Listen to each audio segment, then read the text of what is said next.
Hello students, आज हम start करेंगे स्टैटिस्टिक्स। स्टैटिस्टिक्स में हमारे पास 3 टर्म्स होती हैं जिसे हमें सॉल्व करना है, मीन, मीडियन एंड मोड। तो आज की वीडियो में हम सॉल्व करेंगे मीन को समझेंगे कैसे हम सॉल्व कर सकते हैं। क्लास 9 तक आपको डाटा दिया होता था सिंपल, कुछ भी ऐसे नंबरिंग में कुछ भी किसी के मार्क्स दे दिए तो आप क्या करते थे, जितनी टर्म्स होती थी उनको ऐड कर लेते थे एंड बिलो से जितने नंबर ऑफ टर्म्स होती थी उससे उसको डिवाइड कर देते थे। या तो ऐसा डाटा दिया होता था या फिर क्या दिया होता, क्लासेस दी हुई थी ऐसे इंटरवल्स में नहीं दी होती थी। ठीक है, ऐसे 10, 20, 30 ऐसे क्लास दे दी और यहाँ पर फ्रीक्वेंसी दे दी, तो आपने उनको मल्टीप्लाई किया and then total number of frequency से उसको डिवाइड कर दिया। ठीक है, तो आपने क्लास 9 तक यही 2 मेथड पढ़े थे मीन को सॉल्व करने के। ठीक है, अब हमें क्या है, क्लास इंटरवल्स में दे दिया डाटा मीन का। ठीक है, एंड देन कह रहे हैं कि मीन निकालो, तो उसके लिए हमारे पास 3 मेथड्स हैं। तो सबसे पहले हम करेंगे डायरेक्ट मेथड, देन हम करेंगे assumed mean method and then करेंगे स्टेप डेविएशन मेथड। ठीक है, तो सबसे पहले हम देखते हैं डायरेक्ट मेथड। ठीक है, तो क्या है क्वेश्चन, क्लास इंटरवल हमें दे रखे हैं 0 to 10, 10 to 20, 20 to 30, 30 to 40 and 40 to 50, और ये हमें दे रखी है फ्रीक्वेंसी। ये फ्रीक्वेंसी यहाँ पे क्या कह रही है, 0 से 10 इंटरवल के बीच में जो मेंबर्स हैं या मतलब कोई भी चीज़ है तो उसकी फ्रीक्वेंसी क्या है, 8 है हमारे पास। एंड 10 से 20 के बीच में जो है डाटा है हमारे पास, उसकी फ्रीक्वेंसी हमारे पास क्या है, 12 है। ठीक है, ऐसे ही सो ऑन। ठीक, तो अब हम डायरेक्ट मेथड में इसको कैसे सॉल्व कर सकते हैं। तो इसका फॉर्मूला हमारे पास मीन का क्या होता है, summation of F I X I upon summation of F I. ठीक है, तो ये एफ आई क्या है, यहाँ ये फ्रीक्वेंसी।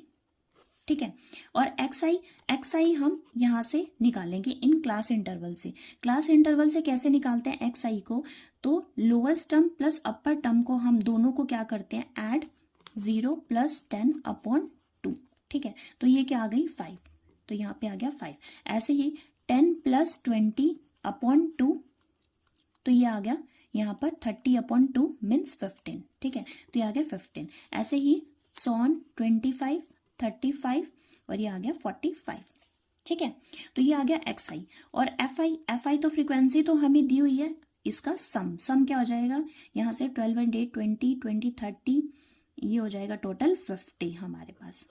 ठीक है, समेशन क्या आ गया, यहाँ से फ्रीक्वेंसी का total and summation of F I, तो ये हो गया, and summation of F I X I. अब एफ आई एक्स आई का समेशन ये है सिर्फ एक्स आई, अब हमें निकालना है F I into x I. F I और एक्स आई को मल्टीप्लाई करेंगे, तो 8 5 यहाँ से 40, यहाँ से आ गया 12 इंटू 15 180, ये 250, ये आ गया यहाँ से 5 8 एंड 3, ये आ गया 40। ठीक है, देन इनका हम टोटल करेंगे, क्या है, समेशन, सबका सम, एफ आई एक्स आई का सम बताना है हमें। ठीक है, तो यहाँ पे टोटल आया 1 कैरी, ये आ गया 10, 2 कैरी 1260 हमारे पास यहाँ से टोटल आ गया। तो summation of F I X I क्या है, 1260 अपॉन 50, तो ये कैंसिल, तो ये रिजल्ट आया हमारे पास 25.2, हमारे पास क्या आ गया, मीन आ गया। ठीक है, तो ये था हमारे पास डायरेक्ट मेथड। अब हम देखते हैं एज्यूम मीन मेथड कैसे कर सकते हैं। ठीक है, अब हम करते हैं एज्यूम मीन मेथड। ठीक है, तो इसमें क्या होगा, class interval and frequency, question तो आपको वही दिया होगा उतना ही। ठीक है, तो सबसे पहले हमने क्या निकालना होगा, एक्स आई निकालना होगा, जैसे अभी हमने डायरेक्ट मेथड में सॉल्व किया। ठीक है, तो ये मैंने पहले ही लिख दिया इसको, एक्स आई को। ठीक है, ये सॉल्व आपको खुद ही करना है, एक्स आई आपको क्वेश्चन सिर्फ इतना ही दिया होगा, वो आपकी मर्जी होगी, या तो कोई सा भी मेथड कर सकते हो या स्पेशली मेंशन होगा पेपर में कि आपको यही मेथड यूज करना है। ठीक है, तो सबसे पहले आपको एक्स आई निकाल लिया आपने, कैसे किया, 0 + 10 अपॉन 2। ठीक है, 10 + 20 अपॉन 2, 20 + 30 अपॉन 2, तो ये हमारे पास क्या आ गया, एक्स आई आ गया, मिडल टर्म्स आ गई। ठीक है, देन अब सबसे पहले एज्यूम मीन मेथड में, एज्यूम है मीन्स कुछ एज्यूम करना है हमें। ठीक है, तो यहाँ पर डी आई निकालना है, डी आई क्या है, एक्स आई माइनस ए। अब ये ए क्या है, ए की वैल्यू यहाँ से जो ये एक्स आई है उसका मिडल टर्म मिडल टर्म ले सकते हो या कोई भी टर्म ले सकते हो, लेकिन मिडल टर्म से क्या होता है, जो वैल्यू है ना थोड़ी इजी आ जाती है, ठीक है। तो मिडल टर्म लेके चलते हैं, या फिर ऐसे इवन टर्म्स में हो, जैसे ये ऑड टर्म्स में है 1 2 3 4 5, तो हमने मिडल टर्म ले लिया। अगर और इवन टर्म्स हैं तो कुछ भी मतलब बीच में से सेंटर वाला टर्म, मिडल टर्म में से कोई भी वैल्यू आप सिलेक्ट कर सकते हो, ठीक है। तो मैंने यहाँ पर ए की वैल्यू सिलेक्ट कर ली 25, ठीक है। देन एक्स आई क्या है 5, ये वाला 5 माइनस ए क्या है 25, तो यहाँ पर क्या आ गया ये माइनस का 20। ऐसे ही एक्स आई क्या है 15 और ए क्या है 25, तो ये आ गया -10। यहाँ पे क्या है 25 माइनस 25, ये आ गया 0। देन 35 माइनस 25, ये आ गया 10। देन 45 माइनस 25, तो ये आ गया 20, ठीक है। तो ये आया हमारे पास डी आई की वैल्यू, ठीक है। देन हमें क्या निकालना होता है अब, F I into D I, ठीक है। पहले क्या निकाल रहे थे, एफ आई एक्स आई निकाल रहे थे डायरेक्ट मेथड में। अब हमें फाइंड आउट करना है F I into D I, F I ये और डी आई ये, ठीक है।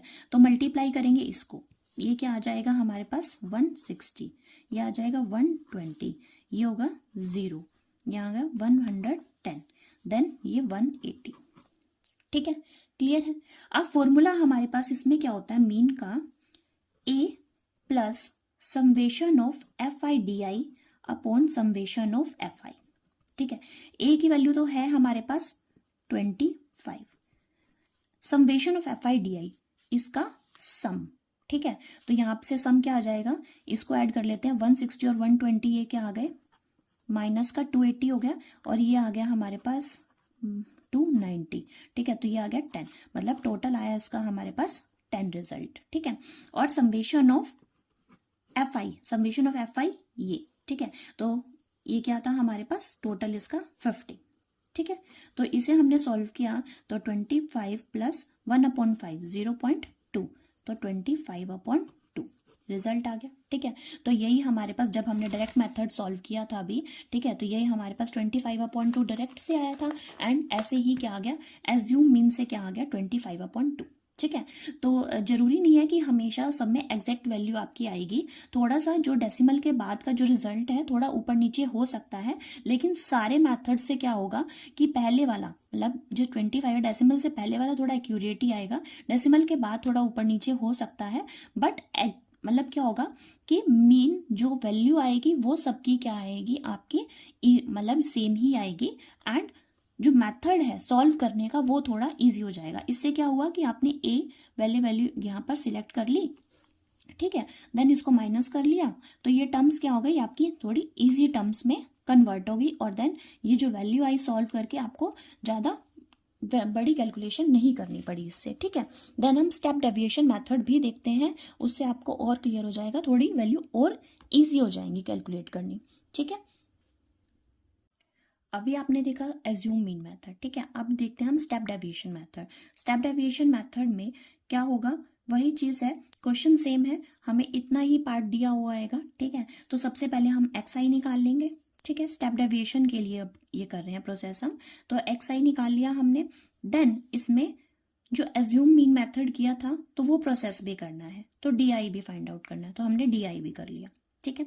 देन आगे क्या है, इसमें यू आई निकालना है। अब यू आई क्या होता है, एक्स आई माइनस ए अपॉन एच। अब ये एच क्या है, एच की जो वैल्यू है, जो यहाँ पे क्लास इंटरवल का जो डिफरेंस है, ठीक है, इन दोनों के बीच का जो गैप है वो हमारे पास क्या है, एच है। तो इन दोनों के बीच का गैप क्या है, 0 से 10 के बीच में 10, 10 से 20 के बीच में 10, 20 से 30 के बीच में 10, तो एच की वैल्यू यहाँ पे क्या है 10, ठीक है। तो x I minus A means D I को क्या करना है, एच से डिवाइड करना है, तो -20/10, तो ये क्या आ जाएगा -2, तो -10/10 -1, ये 0, ये 1 एंड ये 2, ठीक है। देन हमें वैल्यू निकालनी है यहाँ पे एफ आई यू आई की, ठीक है। तो एफ आई इंटू यू आई, ठीक है। तो यू आई ये क्या आ जाएगा -16, ये -12, 0, 11 एंड 18, ठीक है। देन अब मीन क्या होगा हमारे पास, A plus summation of F I U I upon summation of F I into H, ठीक है, तो ये है अब हमारे पास मीन, स्टेप डेविएशन मेथड का फॉर्मूला मीन का। ठीक है, तो ए क्या है हमारे पास 25, summation of F I U I यहाँ से फाइंड आउट करेंगे। तो यहाँ पे ये आया ऐड करके 16 एंड 12 को माइनस का 28 और ये आ गया 29, तो ये क्या होगा 1।